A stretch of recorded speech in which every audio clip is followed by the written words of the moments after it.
கோவத்தால எதையுமே அடைய முடியாது. வாழ்க்கையில எல்லாருக்கும் செகண்ட் சான்ஸ் கிடைக்காது. உனக்கு அது கிடைச்சிருக்கு, நல்லா யூஸ் பண்ணிக்க. நீ நல்லா யூஸ் பண்ணிக்குவேன்னு நான் நம்புறேன். படிப்பு தான், அதுக்காக உனக்கு நான் காஞ்சிபுரத்துல இருக்கிற சிறகுகள் ஸ்கூல் கரஸ்பாண்டன்ட் கிட்ட பேசியிருக்கேன். கௌதம், டேய் என்னாச்சுடா? 11க்கும் 12க்கும் ஸ்கூல் திறக்கறாங்களாண்டா. ஐயோ, ப்ரோப்பர்னு சொன்னதும் நம்மளோட நம்ம பசங்க தான் குஷியா இருப்பானுங்க.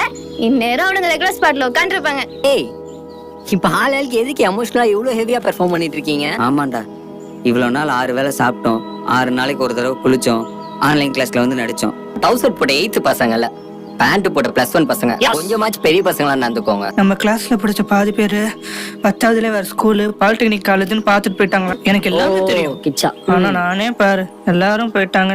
இந்த ஸ்கூலுக்கு யார் வந்தாலும் நம்மள மாதிரி எதுவுமே பண்ண முடியாது. யாரா இருந்தாலும் நம்ம தான் இந்த ஸ்கூலோட சீனியர், சரியா? என்னடா ஸ்கூல் ஆரம்பிச்சதுல ரொம்ப குஷியா இருக்கீங்க போல. ஆமா ஆமா, ரொம்ப குஷியா தான் இருக்கும். இப்ப வாங்கடா, வாங்க. நான் எல்லா வேலையும் விட்டுட்டு இந்த வேலையை மட்டும் மெயினா பாக்குறேன்னா எதுக்கா? சார் என்ன தெரியலையா சார்? நான் தான் சார் பூச்சி. சார் பெரிய சார்ட்ட பேசிட்டு இருந்தீங்களா? இப்ப என்ன சார் பண்ண சொல்லிருக்காரு? போக போக என்னென்னலாம் நடக்குதுன்னு பாரு. நம்ம படிக்க போறோமா? சரிக்கா, பேரு தானே கேட்டேன், கண்ணிலே காரி துப்புறா. இவனும் நம்மள மாதிரி பிடிக்காம இந்த ஸ்கூல்ல சேர்ந்திருப்பாளா இருக்கும். சரி, நமக்குன்னு ஒரு அடிமை சிக்காமலே போக போறான். வலது கால் வச்சு வாழ்க்கை. ஹலோ ஒன்னத்தான்.